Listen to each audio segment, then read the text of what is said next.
কম ছিল, এমসিবি বেশি ছিল, তাতে বলছিলাম আমরা ইট is A case of macrocytic anaemia. তারপরে বলছি আমরা সেরাম কোলেস্টেরল বেশি ছিল, ট্রাইগ্লিসাইড বেশি ছিল, dyslipidemia. Low voltage X ray cardiomegaly. আমাদের ডায়াগনোসিস ছিল possible diagnosis is hypothyroidism. Ji sir. কি possible physical findings of the disease কি কি ছিল? গয়টার থাকতে পারে, এনলার্জ গয়টার, পরে এনলার্জ গয়টার বলে না, এনলার্জ মানে গয়টার মানে এনলার্জ গয়টার। জি একটা স্যার। হলো গয়টার, তারপরে থাকতে পারে কি ব্রেডিকার্ডিয়া। ব্র্যাডিকার্ডিয়া, জি, যে পিটিবিএল এডিমা থাকতে পারে, অথবা আরেকটা হলো ankle jerk relaxation, slow ankle jerk. আচ্ছা গেল। তারপরে হলে মেনশন সিঙ্গল ল্যাবরেটরি টেস্ট তো পারবো।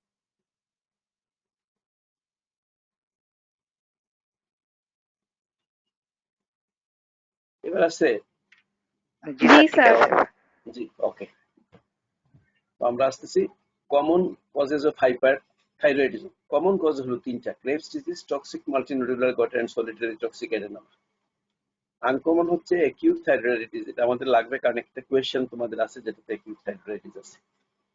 গেস্টেশনাল thyrotoxicosis, neonatal exogenous drugs thyrotoxicosis, factitia. Factitia মানে হলো কোনো কারণে যদি কেউ এক্সোজেনাস থাইরয়েড নেয় আর বলে না তোমাকে হাইপারথাইরয়েডিজমের ফিচার নিয়ে আসে, সেটা হলো থাইরোটক্সিকোসিস ফ্যাকটিসিয়া। আর কিছু কিছু রেয়ার কন্ডিশন আছে, যেমন TSS secreting pituitary tumour, metastatic differentiated thyroid carcinoma, HCC producing tumour, অথবা হাইপার ফাংশনিং ওভারিয়ান টিউমার বা স্টুমা ওভার। এখন থাইরোটক্সিকোসিসের ফিচার কি? Most common form of thyrotoxicosis হলো গ্রেভস ডিজিজ। আমরা এক নম্বর কারণ বলছি graves disease, toxic multinodular goitre. এক নম্বর যেটা graves disease, graves disease is the most common form of thyrotoxicosis. Usually occurs in the age range of 20 to 40, 5 times more common in females. Thyroid সব disease is most common in female. Symptom, এখন graves disease যদি হয় তাহলে তার চারটা part থাকবে। একটা হচ্ছে থাইরোটক্সিকোসিস, একটা হচ্ছে গয়টার, একটা হচ্ছে অপথ্যালমোপ্যাথি, একটা হচ্ছে dermopathy. The Graves' disease consists of these four things. It is an autoimmune disease, and 15% of the Graves have a close relatives with similar disorder. The features of hyperthyroidism কি? Hyperthyroidism এর কি হয়? একটা হচ্ছে তোমার হিট ইনটলারেন্স হয়, weight loss, increased appetite and hyperdification. Hyperdification কেন বলা হয়েছে? It is not diarrhea. Diarrhoea হলে সাধারণত লুজ স্টুল হয়, এখানে ফর্মড স্টুল হবে, বাট ফ্রিকুয়েন্টলি হবে, ডেইলি হয়তো 4 বার 5 বার 7 বার হবে। So it is called hyperdefecation. কেউ কেউ বলতে পারো যে excessive defecation. Cardiovascular is most important because the patient has tachycardia, so palpitation, atrial fibrillation, dyspnea, angina এই সমস্ত হতে পারে। There may be osteoporosis and thyroid acropathy. Thyroid acropathy একটা টার্ম, এটা হলো একটা স্কেলেটাল ডিসঅর্ডার যেখানে পেশেন্টের তিনটা জিনিস থাকবে। একটা হলো ক্লাবিং, একটা হলো soft tissue swelling of the hands and feet, and there is new bone formations in the periosteal bone formation in the hands and feet. তাহলে clubbing, soft tissue swelling and periosteal new bone formations in the hands and feet, এটাকে মিলিয়ে বলা হয় thyroid অ্যাক্রোপ্যাথি। তাহলে clubbing also একটা কারণ, clubbing এর একটা কজ হচ্ছে থাইরয়েড হাইপারথাইরয়েডিজম বা গ্রেভস ডিজিজ। রিপ্রোডাক্টিভ হলো amenorrhoea, oligomenorrhoea, infertility, gynaecomastia. Dermatological pruritus হতে পারে, ভিটিলিগো হতে পারে, পামারি এডিমা, হেয়ার থিনিং। আর নিউরোমাসকুলার ট্রেমর, ট্রেমর একটা ফাইন ট্রেমর। হাইপারথাইরয়েডিজমে দেয়ার ইজ ফাইন ট্রেমর। পরীক্ষার সময় তোমাকে বলতে হবে যে এই রোগীর ফাইন ট্রেমর আছে কিনা, দেখাইতে পারবা? কেমনে দেখাবে বলো? আমরা এইভাবে হাত দিব, যদি প্রয়োজন হয় হাতের উপর একটা পিস অফ পেপার দিয়ে দিব, তাহলে দেখবা পেপার এইভাবে কাঁপতেছে। এই যে fine brittle hair, increased perspiration, enlarged liver, nausea, vomiting, diarrhea, hand tremors, bulging eyes, enlarged thyroid, abnormal heart rhythm, increased appetite, loss of libido, irritability, hyperactivity, high blood sugar, intolerance to heat, loss of low serum cholesterol. আগে hypothyroidism ছিল high সেরাম cholesterol, এখানে হচ্ছে লো সেরাম cholesterol. এখন আমরা main জিনিসে আসি, যে চারটে জিনিস বলছি। একটা হলো থাইরোটক্সিকোসিস, একটা হলো আই ফিচার্স, একটা হলো গোয়াইটার, আর একটা হলো প্রিটিবিল মিক্সিডিমা। আই ফিচার কি কি হয়, এটা একটা শব্দ মনে রাখতে পারেন, নো স্পেক্স, NOSPECS। এন মানে হচ্ছে নো সাইন, ও মানে হচ্ছে only sign, lid retraction, lid lag, but there is no symptom. S মানে হচ্ছে soft tissue involvement, periorbital oedema, congestion of redness of the conjunctiva and chemosis. P মানে হচ্ছে প্রপটোসিস। প্রপটোসিস কিভাবে দেখবে, পরীক্ষার সময় তোমাকে প্রপটোসিস যদি থাকে, তোমাকে টিচার বলবে দেখাই, কিভাবে দেখাবা। আমরা যদি এইভাবে করি, এই যদি লাগাই, এই লাগাইলে দেখো আমাদের এখানে লাগাইলাম, এখানে লাগাইলাম, মধ্যে আমাদের চোখটাকে টাচ করতেছে না চোখে। কিন্তু যদি দেখা যায় যে চোখ এত বেশি বাইরে চলে আসে, যে এইটা লাগাইলে এইটা লাগে না, এটা লাগাইলে এইটা লাগে না, তাহলে তখন বলবো আমরা এটাকে প্রপটোসিস। এটা প্রপটোসিস দেখতে পারবা পরীক্ষার সময়। জি sir. Okay, proptosis. Extra ocular muscle involvement হলো ই, সি হচ্ছে কর্নিয়াল ইনভলভমেন্ট, আর এস হচ্ছে sight loss when there is optic nerve involvement। তাহলে আমরা যেটাকে বলি গ্রেভস ডিজিজে অপথ্যালমোপ্যাথি, অপথ্যালমোপ্যাথির এই সমস্ত জিনিস থাকতে পারে। কি কি থাকতে পারে, no sign, only sign, soft tissue involvement, proptosis, extra ocular muscle involvement, corneal involvement, and then sight loss or optic nerve involvement. এক নাম্বার। দুই নাম্বার থাকবে কি, goitre, diffuse enlargement of the goitre, বুই মে বি প্রেজেন্ট, যেহেতু থাইরয়েডক্সিকোসিস অনেক সময় বুই থাকতে পারে। আরেকটা হচ্ছে thyroid, thyroid dermopathy, pretibial myxoedema, thickening of the skin. আমি ছবি দেখাচ্ছি এখন। Dermopathy may involve the entire feet, but skin may be pick, skin can not be picked up. আমরা এইভাবে যদি স্কিন ধরতে চাই, can not be picked up with it fingers. It is rare, occurs in only 2 to 3% of patients, and usually associated with ophthalmopathy and very high thyroid stimulating and antibody. এটা কি দেখা যায়, এই ছবিতে কি দেখা যায় বলো। এক্সোপথ্যালমাস। এক্সোপ্থালমাস। এই যে দেখতেছি আমরা চোখটা, চোখের দেখো এই যে কর্নিয়াটা নিচের দিকেও সাদা দেখা যায়, উপরেও সাদা দেখা যায়। কিন্তু তোমার চোখ দেখো বা তোমার বন্ধুর চোখ দিকে সাদার দিকে, এইটা দেখা যাবে না। আমাদের চোখ আইলিড সাধারণত এইটা কভার করে, নিচের সাদা উপরের সাদা দেখা যায় না, তাই না। এটা হচ্ছে এক্সোপ্থালমাস। এখানে কি দেখা যায়, গয়টার। গোইটার। এইটা হচ্ছে যে পেরিঅরবিটাল ইডেমা বলছিল, যে ji extra sir. Orbital involvement. এই যে দেখো সফট টিস্যু ইনভলভমেন্ট, এটা হচ্ছে pretibial dermopathy, myxoedema. Thyroid dermopathy. Dermopathy. ঠিক আছে, ঠিক স্কিন। তাহলে এখন আমরা ডায়াগনোসিস করবো কি, তাহলে আমাদের গ্রেভস ডিজিজ বলতে হলে চারটার মধ্যে যে কোনো দুইটা থাকতে লাগবে। একটা হলো থাইরোটক্সিকোসিস, একটা হলো গোইটার, একটা হলো আইসাইন, একটা হলো ডার্মোপ্যাথি। প্রথম ডায়াগনোসিস হলো আমরা বলছি লো টিএসএইচ। আমরা বলছিলাম একটা পরীক্ষা করলে টিএসএইচ করবো, তাহলে প্রথমেই করবো টিএসএইচ। টিএসএইচ করলে কি পাওয়া যাবে, যেহেতু hyperthyroid, it is low TSH, high T4 and high T3. If eye signs are present, the diagnosis of Graves' disease can be made without further test. আর কোনো টেস্ট ছাড়াই আমরা বলতে পারি it is a case of Graves' disease. কিন্তু eye sign যদি absent হয় and the patient is hyperthyroid with or without goiter, then a radioiodine uptake test should be done. Radioiodine uptake হবে কি কেনে, diffuse increase in the radioiodine uptake, diffuse হবে জিনিসটা। আর যদি মাল্টিনোডিউলার goitre হয়, তাহলে ফোকাল, একটা নডিউল একটা নডিউল একটা নডিউল, বিভিন্ন নডিউলে আপটেক ইনক্রিজ হবে, কিন্তু মধ্যখানে হবে না। আর এটাতে হবে diffuse increased uptake of the thyroid radioiodine. Radioiodine আপনি শোস ডিফিউজ ইনক্রিজড আপটেক। তারপরে আমরা একটা অ্যান্টিবডি দেখতে পারি, এটাকে থাইরয়েড স্টিমুলেটিং রিসেপ্টর অ্যান্টিবডি। সাধারণত টিএসএইচ লাগে আমাদের থাইরয়েড সিক্রেশন বাড়াইতে হবে। এখানে দেখা যায় যে টিএসএইচ ছাড়া এই যে অ্যান্টিবডি, এই antibody is a stimulating antibody, it can cause increased secretion of the thyroid. ফলে thyroid stimulating receptor antibody is specific for Graves' disease and may be useful as a diagnostic test. এইখানে আমরা যদি দেখি একটা হাইপারথাইরয়েডিজমের patient আসলো, প্রথমে দেখলাম তার low TSH level, elevated or normal T4 and T3। যেমন আমরা বলতেছি গ্রেভস ডিজিজ হবে লো টিএসএইচ হবে, এলিভেটেড T3 T4 হবে। যখন এটা পাইলাম obtain a radioiodine uptake scan, radioiodine uptake high uptake low uptake, আমরা লো আপটেকের কথাও চিন্তা করি। লো আপটেক যদি হয় তাহলে কিসে কিসে হইতে পারে? আমাদের থাইরোটক্সিকোসিসের ফিচার আছে কিন্তু radioiodine uptake is low, thyroiditis, ectopic thyroid hormone or exogenous thyroid hormone. এখন আমাদের পেশেন্টের features of thyrotoxicosis, he has low TSH, he has high T3T4, uptake is high. তখন আমাদের দেখতে হবে আপটেকটা হোমোজেনিয়াস রেডিওঅ্যাক্টিভ আয়োডিন, হোমোজেনিয়াস হলে it is Graves disease. If it is nodular radioactive iodine distribution, the multiple areas হইলে toxic multinodular goiter, আর single এরিয়াতে হইলে it is a case of toxic nodule অথবা toxic adenoma. Clear? যখনই আমরা T3 T4 TSH করব, TSH is very low, T3 T4 is high, আমাদের thyroid hyperthyroidism. Then do the radioactive uptake. Radioactive uptake যদি low uptake হয় তাহলে thyroiditis, ectopic thyroid hormones and exogenous thyroid hormones. যদি high uptake হয়, if it is homogeneous, it is Graves' disease. If it is nodular, then if it is multiple nodule, multiple toxic nodule, অথবা যদি single হয় তাহলে single toxic nodule অথবা toxic adenoma. Clear?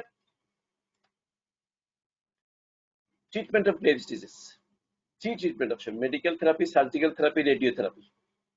Medical therapy দুই ধরনের হয়, একটা হলো কন্ট্রোল অফ সিমটম, পেশেন্টের টেকিকার্ডিয়া থাকে, পেশেন্টের এরিথমিয়া থাকে, এই জন্য আমরা বিটা ব্লকার ইউজ করতে পারি অথবা ক্যালসিয়াম চ্যানেল ব্লকার। এখানে কশন হলো এজমা যদি থাকে তাহলে বিটা ব্লকার নেওয়া দেওয়াই ভালো। So number 1 is control of symptoms, that is mainly tachycardia, it is by beta blockers or calcium channel blocker.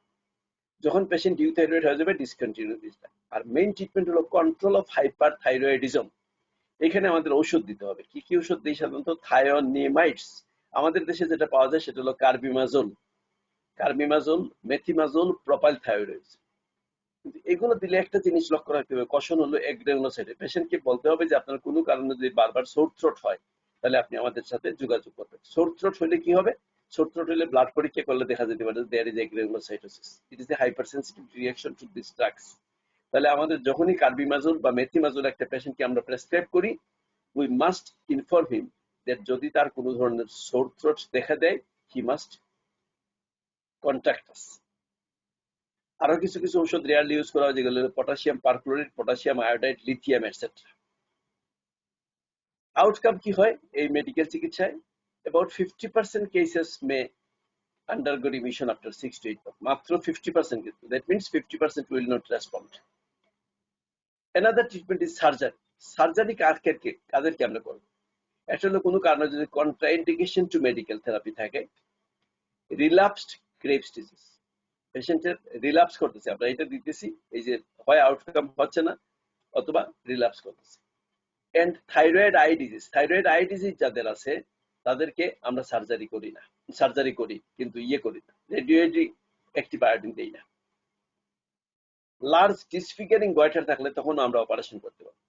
কোনো কারণে যদি আমাদের সন্দেহ হয় যে there is a suspicious thyroid nodule which may be malignant, then we can go for operation. আরেকটা হলো patient preference. Patient বলে যে স্যার এত ঔষধ খাইতে ভালো লাগে না আমাকে মাসের পর মাস, আপনি আমাকে অপারেশন করুন। যদি থাইরয়েড অপারেশন করি, এই তিনটা রিস্কের কথা আমার মনে রাখা লাগবে। একটা হচ্ছে during operation there may be laryngeal nerve palsy, patient may develop hoarseness of voice. Thyroid গ্ল্যান্ডের ভিতরে তোমরা জানো যে there is parathyroid gland. So thyroid গ্ল্যান্ডের সাথে আমরা প্যারাথাইরয়েড গ্ল্যান্ডও যদি রিমুভ করে ফেলি, then there may be hypoparathyroidism, and during operation there may be bleeding. So এখানে আউটকাম কি হয়? যদি থাইরয়েড গ্ল্যান্ড ফেলে দিই তাহলে তো থাইরয়েড হরমোন আসবে না। So hypothyroidism is an obvious outcome. আরেকটা হলো পসিবল হাইপোক্যালসিমিয়া। কিসের জন্য? যদি প্যারাথাইরয়েড গ্ল্যান্ড আমরা রিমুভ করে ফেলি, দেয়ার ইজ পসিবল হাইপোক্যালসিমিয়া। তাহলে হাইপোথাইরয়েডিজম, প্যারাথাইরয়েডিজম, এই দুটো হলো আমাদের সম্ভাব্য আউটকাম।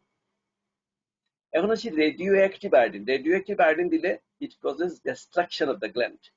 তো ইন্ডিকেটেড কাশের জন্য মনে করো আমাদের এখানে আছে, এটা ছিল ডিফিউজ কিন্তু টক্সিক মাল্টিনোডিউলার গয়টার। নডিউল অনেকগুলা, একটা থেকে এক একটা আলাদা। সো টক্সিক মাল্টিনোডিউলার গয়টারে আমরা রেডিওআয়োডিন অ্যাক্টিভ থেরাপি দিতে পারি। আরেকটা দিতে পারি গ্রেভস ডিজিজ রিল্যাপস হলে তখন রেডিওআয়োডিন দিতে পারি। কিন্তু কশন হলো প্রেগন্যান্সিতে আমরা দিব না, ব্রেস্ট ফিডিং এ দিব না, থাইরয়েড আই ডিজিজে দিব না। ওকে, তাহলে রেডিওঅ্যাক্টিভ আয়োডিন ইন্ডিকেশন কাদের? Toxic multinodular goitre, and relapse of Graves' disease. Contraindicated কখন? Pregnancy, breastfeeding, and thyroiditis. যদি রেডিওঅ্যাক্টিভ আয়োডিন দিয়ে আউটকাম কি ইউথাইরয়েড হয়ে যাবে এবং হাইপোথাইরয়েড হয়ে যাবে in 90% of cases after the first dose, দেওয়ার পরেই হাইপোথাইরয়েড হয়ে যাবে। তাহলে আমাদের দুই ধরনের থেরাপি আসলে, একটা হলো conservative therapy, that is antithyroid drug, সমস্যা কি হাই রিলাপস রেট। আর একটা হলো অ্যাবলেটিভ, মানে থাইরয়েড গ্ল্যান্ড ডেস্ট্রয় করে ফেলা, একটা করতে পারে বাই রেডিওআয়োডিন আর একটা করতে পারে বাই থাইরয়েডিন। এখানে সমস্যা কি লাইফ লং হাইপোথাইরয়েডিজম। ক্লিয়ার? তাহলে থাইরয়েডের চিকিৎসা নিয়ে আমাদের কোনো যেটুকু পরীক্ষায় আসবে এইটুকু আমি বলছি। তোমাদের বলা হবে what are the indication of surgery, what are the indication of radioactive iodine, what are the contraindications of taking radioactive iodine. Thyroid storm নিয়ে আলোচনা করলে করতেও পারি, না করলেও চলে। থাইরয়েড স্টর্ম হচ্ছে একটা সিভিয়ার হাইপারথাইরয়েড স্টেট, কিন্তু থাইরোটক্সিকোসিস যদি থাকে, থাইরয়েড স্টর্ম কেন হয়? It is usually precipitated by infection, surgical stress or stopping antithyroid drug in Graves. একটা পেশেন্টের গ্রেভস ডিজিজে অ্যান্টিথাইরয়েড ড্রাগ রেগুলার খাইতো, 3টা 4টা 5টা করে সে থাইরক্সিন ট্যাবলেট খায়, কিন্তু হঠাৎ করে সে বন্ধ করে দিল, তার ভাল লাগতেছে না বা যে কোনো কারণে, then there may be thyroid storm. So infection, surgical stress, and stopping antithyroid drug in case of Graves' disease. Clinical feature হলো কি হবে? তার তো এমনিতে নর্মাল টেম্পারেচার বেশি থাকে, এবার বেশি টেম্পারেচার হয়ে যাবে, হাইপারথার্মিয়া। পেশেন্টের টেকিকার্ডিয়া হয়, এখানে এত বেশি টেকিকার্ডিয়া হবে patient atrial fibrillation, heart failure develop করতে পারে। এর ফলে patient may develop pulmonary oedema, even hypotension and shock. আর patient may develop mark anxiety, agitation, confusion leading to coma. Management হলো, যখনই আমরা সন্দেহ করবো যে patient is in thyrotoxic crisis, initiate prompt therapy. প্রথমে ইমার্জেন্সিতে আসার সাথে সাথে কি করবো? ব্লাড নিয়ে নিব for T3, T4, TSH, but without waiting for the laboratory confirmation will start prompt therapy. আর কি করবো? জেনারেল মেজার, পেশেন্টের hyperthermia, temperature more than 107, cooling blanket and acetaminophen can be given to treat hypoxia. পেশেন্টের heart rate 140, 150, 160, immediately start with propranolol, a beta adrenergic blockade. IV dose দিতে পারো 1 mg per minute until adequate beta blockade has been achieved. আর না হলে concurrently propranolol is given via orally or NG tube 60 to 80 mg per hourly. আর কি হবে? পেশেন্টের fluid দিতে পারে, fluid, electrolyte and vasopressors. তো থাইরয়েড স্টর্মের চিকিৎসা হলো কি? Propylthiouracil is the antithyroid drug of choice. এত কিছু। আর হলে ডেক্সামেথাসোন দিতে পারে। Identify and treat the precipitating factor. যেমন ইনফেকশন যদি থাকে সেটাকে ট্রিট করতে হবে, যদি পেশেন্ট আগে থেকে থাইরয়েড না নেয় তাহলে সেটা। এখন আমাদের এখানে একটা কেস আছে, laboratory investigation is follows, 40 years old lady, ESR 70, CRP 28, total WBC count 15,000, differential count polymorph 82%, lymphocytes 15%, and monocytes 3%, basophil 0%. T4 is highly increased, 45. FT3 highly increased, it is 8, and TSH is too low, 0.05 unit per liter. Radioactive iodine uptake দিছি, it is low. সব মিলাই আমাদের কি হবে? এটা নিয়ে আলোচনা করার জন্য আবার পরে আসতেছি, আরেকটু আলোচনা করেন। এখানে একটা শব্দ আসছে ডিকুয়ারবিং থাইরয়েডাইটিস, বা এটাকে কেউ কেউ অ্যাকিউট থাইরয়েডাইটিস বলে, কেউ সাব অ্যাকিউট থাইরয়েডাইটিস বলে। There is transient hyperthyroidism due to acute inflammatory process. এটা থাইরয়েড গ্ল্যান্ডে একটা acute inflammatory process হয়, and there is transient hyperthyroidism, probably viral origin. তবে ভাইরাস ছাড়াও অনেক কারণে হয়, যেমন ভাইরাস ছাড়া হইতে পারে, অটোইমিউন হইতে পারে, পোস্টপার্টাম হইতে পারে, কিন্তু একটা হচ্ছে probably viral in origin. There is usually fever, malaise, pain in the neck with tachycardia. আমাদের একটু আগের কেসটাতে কি ছিল? There is painful goiter. তারপরে আছে thyroid gland is exclusively tender, আমাদের ওটা পেইনফুল এবং টেন্ডার ছিল thyroid gland. No sign of local redness, heat, suggestive of abscess formation. যখন আমরা একটা thyroid gland is swollen and thyroid gland is tender, তখন আমাদের we must to differentiate it from thyroid abscess. Thyroid abscess থাকলে কি থাকবে? Local signs of redness, heat, এগুলো থাকবে। কিন্তু এখানে local sign of redness, heat, fluctuation, এসব কিছু নাই। But the gland is exquisitely tender. There is no ophthalmopathy. That means it is not a Graves' disease. Signs of thyrotoxicosis like tachycardia and tremor may be present. It's a transient hyperthyroidism, viral in origin, and there is usually fever, malaise, pain in the neck. Thyroid gland is exquisitely tender, but there is no local redness suggestive of abscess formation. No ophthalmopathy. Signs of thyrotoxicosis. Thyroid function test column T3, T4 are elevated and TSH is low. But as the disease progresses, T3, T4 will drop and TSH will rise. আমরা এখানে radioactive iodine uptake করলাম, খাওয়ার পরে কি পাইলাম? Radioactive iodine is initially লো। আমরা একটু আগে যে চার্টটা পড়ছিলাম আবার সেই চার্টে যাই। যাদের টিএসএইচ বেশি, টিএসএইচ কম, T3, T4 বেশি, তাদের যদি লো আপটেক হয় তাহলে কি কি কারণ হয়? Thyroiditis, ectopic thyroid hormone and exogenous thyroid. এখন যদি এটা একটোপিক থাইরয়েড হরমোন হইতো তাহলে কি আমার থাইরয়েড গ্ল্যান্ড টেন্ডার হইতো? হইতো না স্যার। যদি আমাদের এটা এক্সোজেনাস থাইরয়েড হরমোন হইতো তাহলে কি এটা থাইরয়েড টেন্ডার হইতো? হইতো না স্যার। তাহলে আমাদের ডায়াগনোসিস এটা কি হইতে পারে? ইট is A case of thyroiditis. তাহলে আমরা কি করলাম? আর আদার টেস্টে কি পাওয়া যাবে? এখানে লিউকোসাইটোসিস এবং রেজড সিআরপি। এইটার ম্যানেজমেন্ট করতে হবে কি? Symptomatic treatment. Most of the cases requires symptomatic treatment is necessary. Acetaminophen or aspirin, ব্যথা আছে অ্যান্টি ইনফ্লামেটরি হিসেবে আমরা দিতে পারি। এসিটামিনোফেন মানে প্যারাসিটামল বা অ্যাসপিরিন দিয়ে ব্যথা কমাই। কিন্তু যদি পেইন, ফিভার এন্ড ম্যালেজ আর ডিসেবলিং অনেক বেশি হয়, then a short course of non-steroidal anti-inflammatory drugs or glucocorticoids such as prednisolone 20 mg 3 times daily for 7 days may be necessary to reduce the inflammation. তাহলে চিকিৎসা কি? সিম্পটোমেটিক চিকিৎসা। একটা হচ্ছে যদি পেশেন্টকে ব্যথা বেদনা থাকে আমরা এসিটামিনোফেন বা অ্যাসপিরিন দিতে পারি, আর যদি পেইন আরো বেশি হয় তাহলে আমরা নন-স্টেরয়েডাল অ্যান্টি-ইনফ্লামেটরি ড্রাগ অথবা গ্লুকোকর্টিকয়েড ইউজ করতে পারি। এই কেসের প্রগনোসিসটা কি?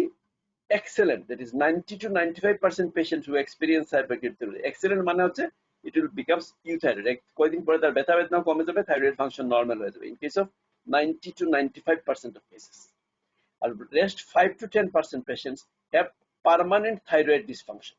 অনেক একটু hyperthyroidism, একটু hypothyroidism may be present. Usually hypothyroidism and require replacement therapy with L-thyroxine. এখন আমরা আমাদের প্রশ্নের উত্তরে আসি। What is the most appropriate diagnosis? কি এখানে কি বলছে? পেইনফুল গয়টার, ল্যাব ইনভেস্টিগেশনে ইএসআর বেশি, সিআরপি বেশি, ডাব্লিউবিসি কাউন্ট বেশি, ডিফারেন্সিয়াল কাউন্টে পলিমরফোনিউক্লিয়ার লিউকোসাইটোসিস। এগুলো ইন্ডিকেট করে there is an acute inflammatory disorder, তাই না?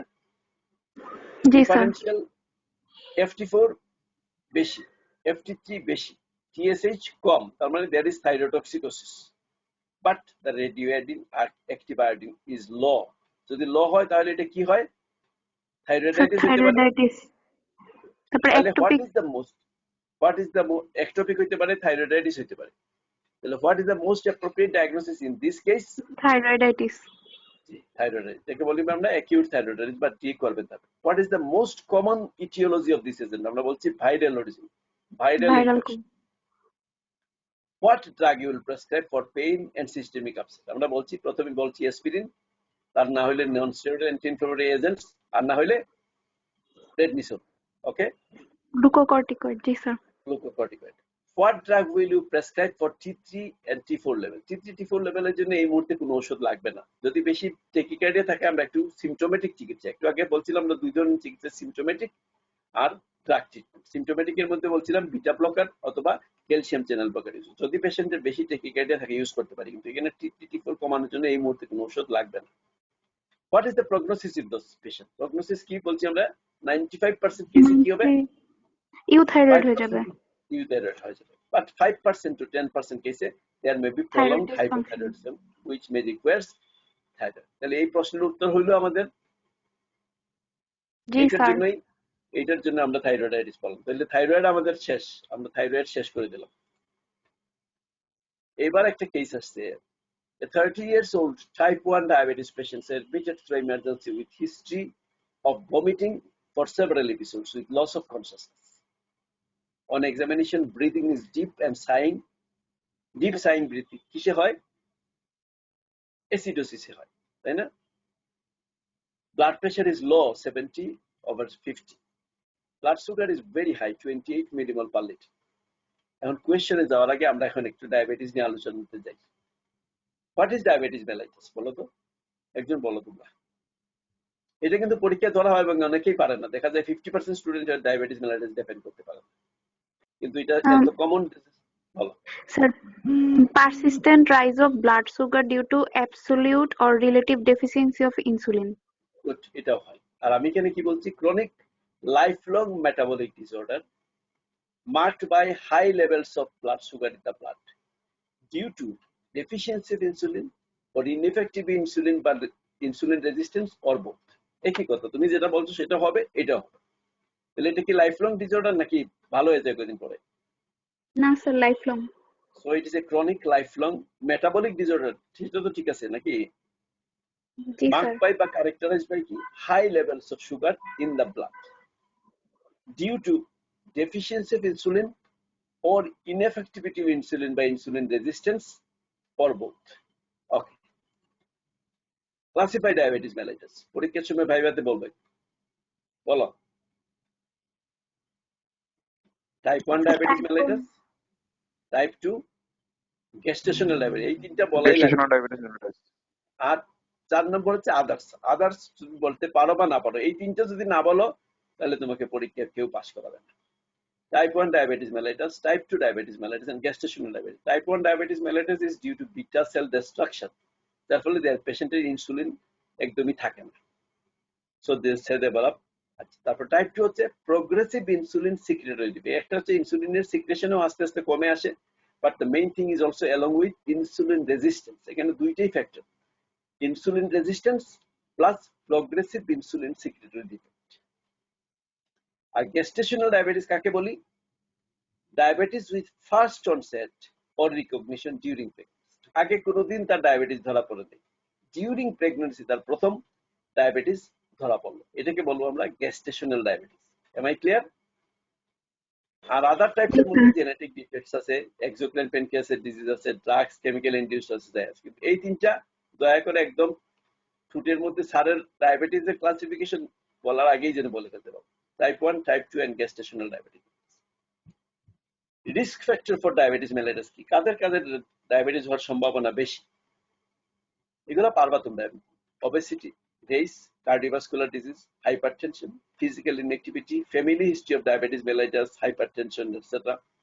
পলিসিস্টিক ওভারি সিনড্রোম, একটা জিনিস মনে রাখতে হবে, এটা মেয়েদের প্রায় পাওয়া যায়, এবং polycystic ovary syndrome is a risk factor for diabetes mellitus.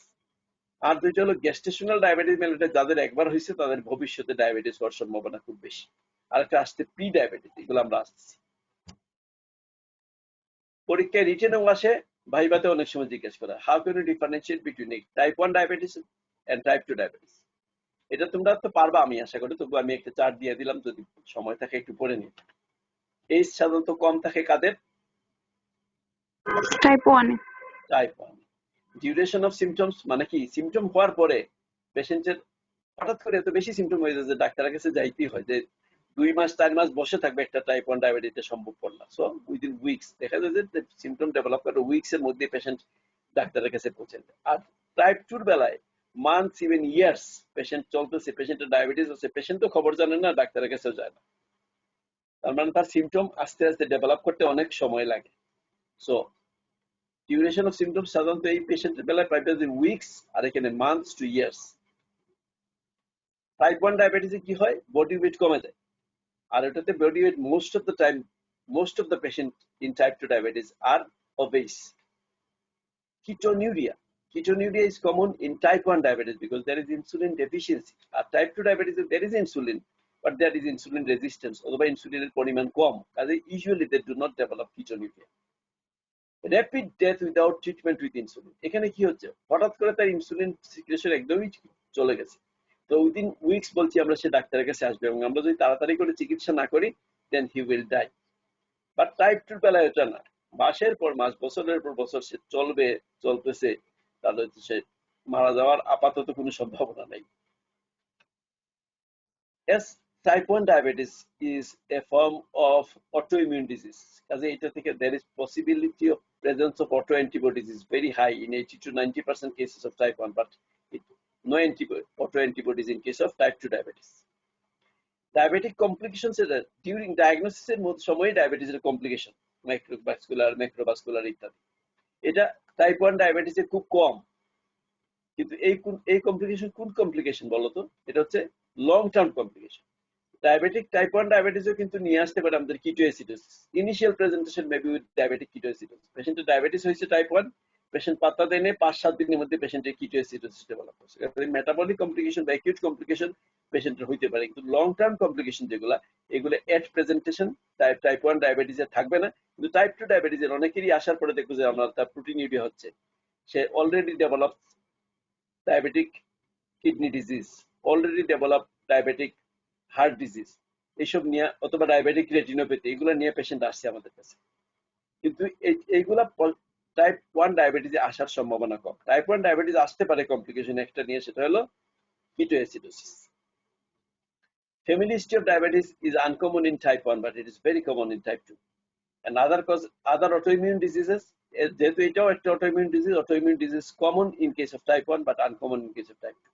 এই চারটা একটু পড়ে মাঝে মাঝে মনে রাখি। এখন বলো, ভাইভাতে গেলেই বলবে ডায়াগনোসিস, একটা পেশেন্টকে ডায়াগনোসিস কেমনে করবা, তার ডায়াবেটিস আছে না ডায়াবেটিস নাই? আমি 4টা পয়েন্ট দিছে গোলাপি রঙের, এই 4টাই আমাকে বলতে হবে। 1 নাম্বার হচ্ছে fasting blood glucose more than 126 milligram or 7 millimol per liter, 1। 2 number 2 hours plasma glucose more than 200 milligram per dl অথবা 11.1 millimol per liter during an OGTT। OGTT মানে কি? oral glucose tolerance test।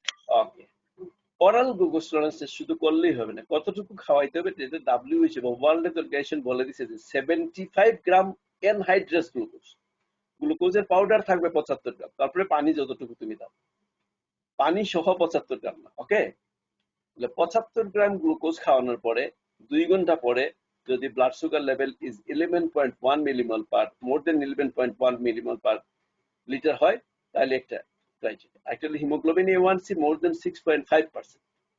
আর এমনিতে হঠাৎ করে তোমার কাছে একটা রুগী আসছে, কোনো আসে বিভিন্ন in a patients with classic symptoms, আসে বলতে স্যার আমার খুব দুর্বল লাগে, শুধু শুধু পানি পিপাসা পায়, বেশি বেশি পেশাব হয়। তুমি বললে ঠিক আছে, একটা ব্লাড সুগার করাই নিন। In a patient with classic symptoms of hyperglycemia, random blood sugar level more than 11.1 millimol per liter, এটা যদি পাই, এটা হচ্ছে diagnostic test of diabetes mellitus. তাহলে এই 4টা পয়েন্ট মনে রাখতে হবে। Fasting blood sugar, 2 hour plasma glucose more than 200 milligram or 11.1 millimol per liter, hemoglobin A1C more than 6.5, and যদি একটা ক্লাসিক সিমটম নিয়ে পেশেন্ট, আমরা যেটা বলি র্যান্ডম ব্লাড সুগার যদি মোর দেন 11.1 হয় উইথ সিমটমস, তাহলে সেটাকে আমরা বলবো ডায়াবেটিস। আমি এইগুলো তোমাদের বেশি বলতেছি, হয়তো তোমাদের বিরক্ত লাগবে যে এগুলো আবার কি পড়া, এগুলো তো লাগবেই, জানি আমরা, কিন্তু এগুলোই পরীক্ষার সময় পারবে না এবং ফেল করবে। এখন বলো, গেস্টেশনাল ডায়াবেটিস মেলাইটাস কি ডায়াগনোসিস কেমনে করবা? গেস্টেশনাল ডায়াবেটিস মেলাইটাস, এটার ক্রাইটেরিয়া আমাদের যে অ্যাডাল্ট নন প্রেগনেন্ট ডায়াবেটিস মেলাইটাস আর এটা সেম না। এখানে একটু কম ব্লাড সুগার লেভেলে আমরা ডায়াবেটিস দেয়। এটা কেউ করে 3 টেস্ট, কেউ করে 2 টেস্ট, 1, 2 and 3। আমরা সাধারণত 2 টেস্টই করি। ফাস্টিং ব্লাড সুগার লেভেল মোর দেন, আগে ছিল 7, এখানে হচ্ছে 5.1, ঠিক আছে। নর্মাল নন প্রেগনেন্টে ছিল 7, এখানে আসছে 5.1। আর 2 আওয়ার্স আফটার পোস্ট গ্লুকোজ, আগেরটাতে ছিল 11.1 আর এখানে আসছে 8.5। তাহলে এই দুইটা কিন্তু মনে রাখতে হবে, it is different from the non pregnant level. তাহলে প্রেগনেন্সিতে অনেক কম ব্লাড সুগারে আমরা ডায়াবেটিস ডায়াগনোসিস করে ফেলি। Fasting blood sugar more than 5.1 and 2 hours after blood sugar is more than 8.5। Positivity সেই আগের মতোই, আফটার 2 hours 75 গ্রাম গ্লুকোজ। কেউ কেউ 3টা করে, 3টে স্যাম্পল করে, একটা 1 ঘন্টা পরে, একটা 2 ঘন্টা পরে। আর একটা সুন্দর শব্দ আছে, তাকে বলি আমরা প্রি ডায়াবেটিস। এটার মানে কি? প্রি ডায়াবেটিস মানে হলো যে আসছে, কাছাকাছি চলে আসছে, যে কোনো সময় চলে আসবে, তাই না? There is more chance of developing diabetes by these patients. These people have increased risk of developing diabetes in future and they may be targeted for prevention. এই pre-diabetes থেকে যাতে না যায় তার জন্য preventive measures আমরা নিতে পারি। Pre-diabetes এর দুইটা গ্রুপ, একটা হচ্ছে impaired fasting glucose. If the blood sugar level, fasting blood sugar level is 5.6 to 6.9, সাথে গেলে তো আমরা চলে গেলাম ডায়াবেটিসে। 5.6 to 6.9. An impaired glucose tolerance after 2 hours of 75 gram glucose, আগেরটাতে ছিল 11.1, এটাতে আছে 7.8 to 11. R hemoglobin A1C 5.7 to 6.4%. তাহলে am I clear? Pre-diabetes কাকে বলে? জি স্যার। জি স্যার। এখন কথা হচ্ছে এটা একটা জিনিস তোমার জানা দরকার, স্ক্রিনিং ফর ডায়াবেটিস কাজে করবো। তোমার কাছে যে কোনো মানুষ আসলে সব রোগীরই কি ডায়াবেটিসের পরীক্ষা করাইবা, না একটু সন্দেহজনক হইলে পরীক্ষা করে? জি স্যার। কাদের কাদের সন্দেহজনক? এক নম্বরে জমেন উইথ পলিসিস্টিক ওভারি সিনড্রোম যদি তোমার কাছে আসে, গাইনিতে পড়বা, অনেকে গাইনির রোগীর কাছে আসবে, তাদেরকে অলওয়েজ ডায়াবেটিস পরীক্ষা করতে হবে। যারা ফিজিক্যাল ইনএক্টিভিটি, দেখবা যে তার সেডেন্টারি বিহেভিয়ার, সে সারাদিন বসে বসে শুধু কাজ করে, অফিসের শুধু কম্পিউটারের মধ্যে সফটওয়্যার বানায়, এই করে সেই করে সারাদিন বসে বসে, তাদের কি করতে হবে? Other clinical conditions like obesity, acanthosis nigricans. Acanthosis nigricans হলো যে কালো কালো দাগ থেকে দেখবে কালো ঘাড়ের মধ্যে কালো কালো হয়ে গেছে, acanthosis nigricans. It is indicates insulin resistance.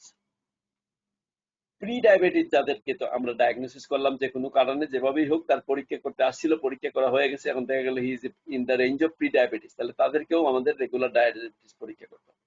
যাদের গ্যাস্টেশনাল ডায়াবেটিস মেলাইটাস একবার হয়েছে তাদেরকে এভরি 3 ইয়ার্স পরীক্ষা করতে হবে। And for all patients after 45 years, 45 বছরের পরে প্রত্যেক মানুষেরই বছরে একবার করে ডায়াবেটিসের জন্য পরীক্ষা করতে হবে। যদি টেস্ট নর্মাল হয় তাহলে অনেক সময় 3 ইয়ার্স ইন্টারভ্যালস আমরা করতে পারি। এখন আসলে HbA1c সম্বন্ধে দুইটা কথা অন্তত জানতে লাগবে। HbA1c ডায়াগনোসিস এর জন্য আমরা বলছি ইন কেস অফ অ্যাডাল্টস বা নন প্রেগনেন্ট পারসন, কিন্তু এই দুইটা পয়েন্ট আমাদের, HbA1c is not recommended for diagnosis of type 1 diabetes. HbA1c is not recommended for diagnosis of gestational diabetes. কারণ কি? HbA1c আমাদের আরবিসি এর লাইফ স্প্যান কত? 120 দিন, মানে 3 মাস। HbA1c 3 মাস পরে পরে আমরা দেখি। আমাদের টাইপ 1 ডায়াবেটিসে বলছি কি patient will be symptomatic within weeks. সে তো 3 মাস পায় নাই, তাহলে HbA1c তো পারবে না। দেখবো যে ব্লাড সুগার লেভেল হয়ে গেছে 25, 26, 30, but HbA1c is normal because HbA1c বাড়তে হলে সময় লাগে কতদিন? 3 মাস।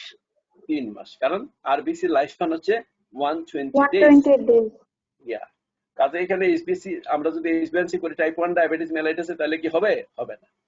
প্রেগনেন্সি তো একই অবস্থা, পেশেন্টের হঠাৎ করে ডায়াবেটিস দেখা দিচ্ছে, তার 3 মাস যাইতে তো 3 মাস যাওয়ার আগেই আমরা ডায়াগনোসিস করে ফেলছি, কাজে ওই সময় আমাদের HbA1c কাজে লাগবে না। কাজে HbA1c is not useful for diagnosis of type 1 diabetes and gestational diabetes, এই জিনিসটা মনে রাখতে হবে। আর diabetes HbA1c is not the primary criteria for diagnosis of diabetes, এটা একটা additional criteria। আমাদের মূল ক্রাইটেরিয়া হলো fasting blood sugar and 2 hours after 75 gram glucose. তাহলে আমরা ডায়াবেটিসের ক্লাসিফিকেশন এবং ডায়াবেটিসের ডায়াগনোসিস আমরা যেটুকু পড়লাম, এটুকু কিন্তু একটু বাদ দেওয়া যাবে না, এটা পুরাটা তোমাদের মনে রাখতে হবে। কারণ পরীক্ষার সময় এইগুলো ধরলে এবং এইগুলো যদি না পারো তাহলে এক্সামিনাররা খুব মাইন্ড করে যে কিছুই জানো না, ডায়াবেটিসই পড়েনি। প্রিভেনশন করা যায় কিনা ডায়াবেটিস টাইপ 2 ডায়াবেটিস, টাইপ 1 তো প্রিভেনশনের কোনো উপায় নেই, টাইপ 2 ডায়াবেটিস প্রিভেনশন কি করা যাবে? যাবে স্যার। ওই যে রিস্ক গ্রুপ, যেসব রিস্ক গ্রুপ আছে তাদের যদি আমরা রিস্ক কমাইতে পারি, মোস্ট ইম্পর্টেন্ট হলো দুইটা, একটা হলো প্রি ডায়াবেটিস যারা পাইছি, আর একটা হলো গেস্টেশনাল ডায়াবেটিস যাদের হয়েছে, এটা দুইটা হলো আমাদের টার্গেট গ্রুপ। তাদের কি করতে হবে? বডি ওয়েট কমাইতে হবে এবং ইনক্রিজ ফিজিক্যাল অ্যাক্টিভিটি করতে হবে। কোনো ক্ষেত্রে যদি বডি ওয়েট অনেক বেশি থাকে, এজ লেস দেন 60 ইয়ার্স হয়, তাহলে আমরা সাধারণত মেটফরমিনও দিতে পারি, প্রোফাইলেকটিক মেটফরমিন। অনেকে বলবে যারা রোগীর তো ডায়াবেটিস হয় না, মেটফরমিন খাওয়াইতেছি। মেটফরমিন খাওয়াইতেছি তার ওজন কমানোর জন্য এবং তার যাতে ডায়াবেটিস না হয় সেজন্য। তাহলে প্রিভেন্টিভ হিসাবে আমরা কি করব? একটা হচ্ছে বডি ওয়েট রিডাকশন, একটা হচ্ছে increased physical activity, and in some cases we may use metformin as a preventive drug. Am I clear? তাহলে Those with pre-diabetes যাদের monitor for the development of diabetes annually, যাদের একবার pre-diabetes পাইছে তাদের কিন্তু বছর বছর পরীক্ষা করতে হবে তাদের ডায়াবেটিস হইল কি। Screen and treat for modifiable risk factors of cardiovascular. যখনই ডায়াবেটিস তার সাথে সাথে তার আরো ভাই বরাদ্দ আছে, বিশেষ করে কার্ডিওভাস্কুলার ডিজিজ। যখন ডায়াবেটিস পাইবে কার্ডিওভাস্কুলার, কিডনি, নার্ভ এগুলোর পরীক্ষা করে নিতে হবে, এগুলো কি ঠিক আছে নাকি এগুলো গন্ডগোল।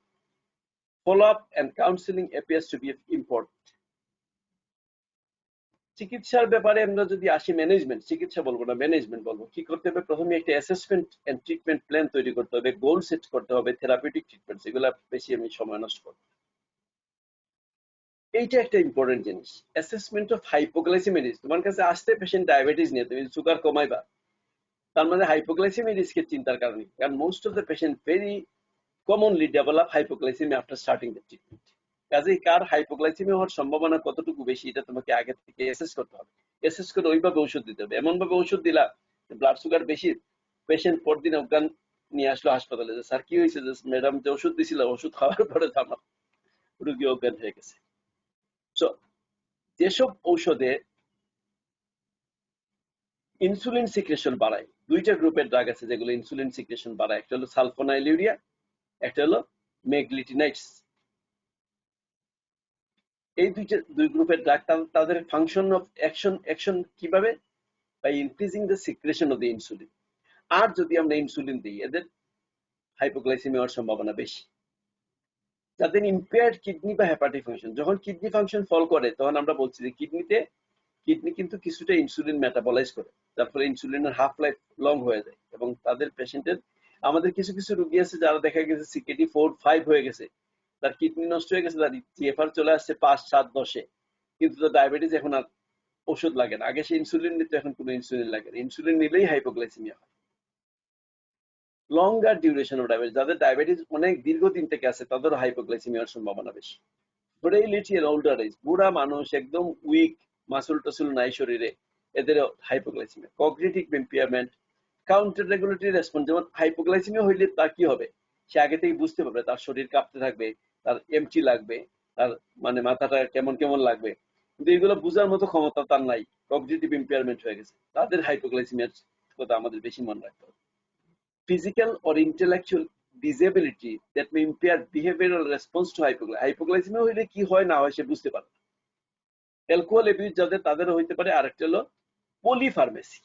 আমাদের যখন একটা রোগী আসে ডায়াবেটিস, দেখাবার ডায়াবেটিস আছে, হার্ট ডিজিজ আছে, কিডনির অসুখ আছে, তার লিভারের অসুখ আছে, তার ডিসলিপিডিমিয়া আছে, তো এই সবগুলোর জন্য ঔষধ খায়, অনেক ধরনের আছে, তার মধ্যে অনেকগুলো ঔষধ আছে যেগুলো তার সুগার কমাইতে পারে। এই জন্য polypharmacy is an important risk factor for development of hypoglycaemia. তো হাইপোগ্লাইসেমিয়া একটা ইম্পর্টেন্ট কমপ্লিকেশন, এই জন্য আমাদের মনে রাখতে হবে যে কাদেরকে আমরা ঔষধ দিতেছি তার এই সমস্ত risk factor for hypoglycaemia development আছে কি। তো ডায়াবেটিস এন্ড ইনভেস্টিগেশন তো আমরা বলছি কি কি করতে হবে। ইউরিনে কি করতে পারি আমরা? গ্লুকোজ করতে পারি, কিটোন করতে পারি, আর প্রোটিন করতে হবে, কারণ পেশেন্টের ডায়াবেটিক নেফ্রোপ্যাথি হয়ে গেছে কিনা, অলরেডি আমাদের প্রোটিন ইউরিয়া আসছে কিনা সেটা দেখতে হবে। ইউরিনে পরীক্ষা করবো গ্লুকোজ, কিটোন এন্ড প্রোটিনস। আর ব্লাডে কি করব? গ্লুকোজ মানে র্যান্ডম ব্লাড সুগার করতে পারি অথবা ওজিটিটি, কিটোন করতে হবে, আর HbA1c করতে হবে। Am I clear? পরিষ্কার? বোঝা গেল? জি স্যার। ওকে। ম্যানেজমেন্ট প্রটোকলে যদি তোমরা আসো তাহলে কি করতে হবে? Diet and lifestyle. আজকে আমরা ডায়েট লাইফস্টাইল পর্যন্ত গিয়ে শেষ করে ফেলবো, ড্রাগস আগামী ক্লাসে হবে। কেমন? ডায়েট লাইফস্টাইল, ড্রাগস, পেশেন্টের education, monitoring, and pancreas transplantation is the final answer. ডায়েটে কি খাওয়াইবা? কার্বোহাইড্রেটস কতটুকু দিবা? 40 to 50%, মানে half of the diet is carbohydrate. The rest half is divided between proteins and fats. 25% দাও, একটাতে বলছি আমরা less than 30%, এর 25, এটা 25, তাহলে প্রোটিন দিলাম 20 to 30 আর টোটাল ফ্যাট দিলাম 13। ফ্যাটের মধ্যে মনে রাখতে হবে যে আমাদের সবচেয়ে বেশি যেটা দিতে হবে সেটা হলো multi unsaturated fat, poly unsaturated fat, আর স্যাচুরেটেড ফ্যাট লেস দেন 10%, আর trans fatty acid is less than 1%। এতটুকু যদি মনে না রাখতে পারো, এই প্রথম তিনটা লাইন মনে রাখা লাগবে।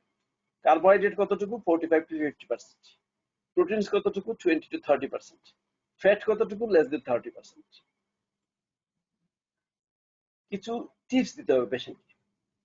ইট 3 সিম্পল মিলস পার ডে। বলবা যে সকালে নাস্তা করবেন, দুপুরে একবার লাঞ্চ করবেন, রাতে ডিনার করবেন। কিন্তু তাহলে তো স্পেস অনেক বেশি হয়ে যায়, কাজে স্পেস মিলস নো মোর দেন 6 আওয়ার্স। একটানা আপনি 6 ঘন্টার বেশি না খেয়ে থাকবেন। এই জন্য আমরা বলি এই 3টার মধ্যে আরো 2টা স্ন্যাক্স ঢুকাইতে হবে।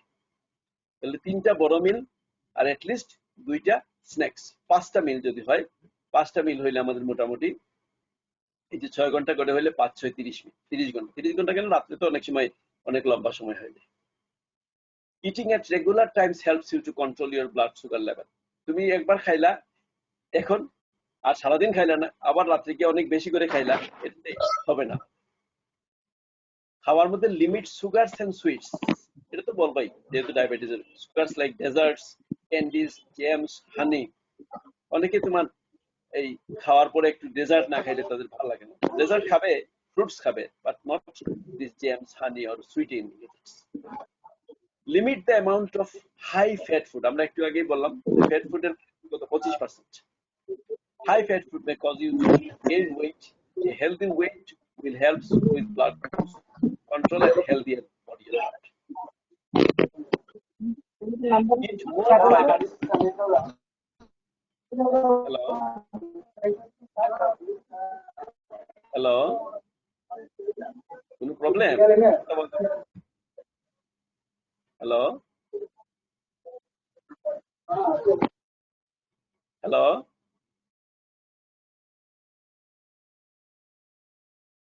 Hey. Limit the amount of high fat food. Eat more high fiber foods. And fiber খাইলে কি হবে? May help you to feel full and lower blood glucose and cholesterol levels. If you are thirsty, drink water, not soft drinks or fruit juice. অনেকের অভ্যাস আছে drinks, thirsty হলে একটা Coke খেয়ে ফেলি, একটা পেপসি খেয়ে ফেলি, তাই না? আর একটা হচ্ছে add physical activity to your life. Diabetes and exercise. Exercise নিয়ে কয়েকটা কথা বলে আজকে শেষ করে দিব।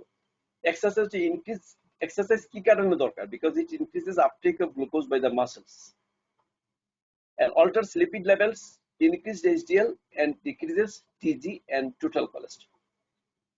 If on insulin, তাহলে কি করবে? এক্সারসাইজ করার আগে একটা স্ন্যাক্স খেয়ে নিবে।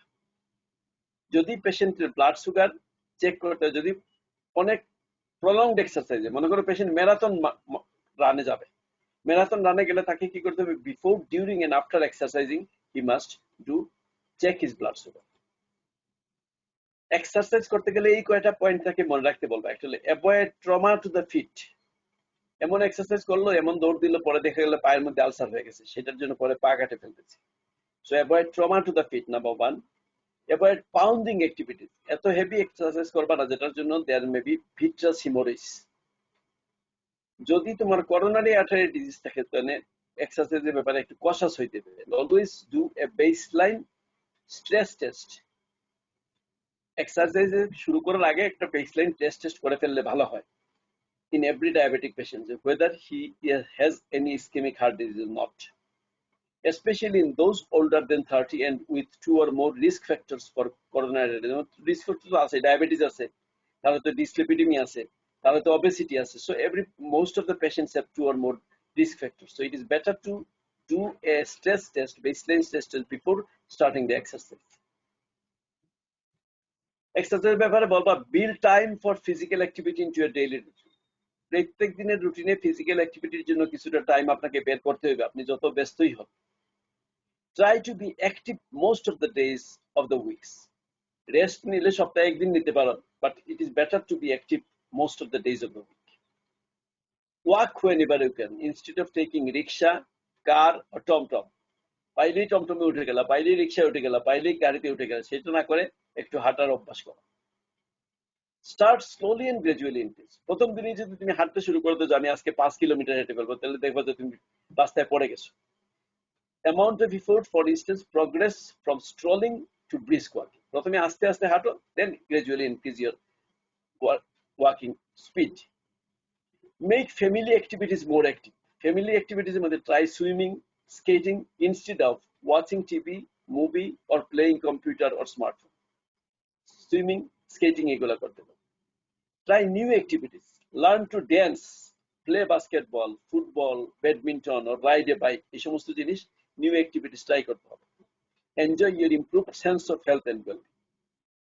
তাহলে আমরা প্রথম দুইটা জিনিস পড়লাম, একটা হলো লাইফস্টাইলের মধ্যে ডায়েটারি মডিফিকেশন, আরেকটা হচ্ছে এক্সারসাইজ। এক্সারসাইজ। কালকে থেকে আমরা যাব আমাদের ইয়েতে, পরবর্তী ক্লাসে মনে হয় ঈদের আগে আর হচ্ছে না, তাই না? ঈদের আগে কি আর হচ্ছে?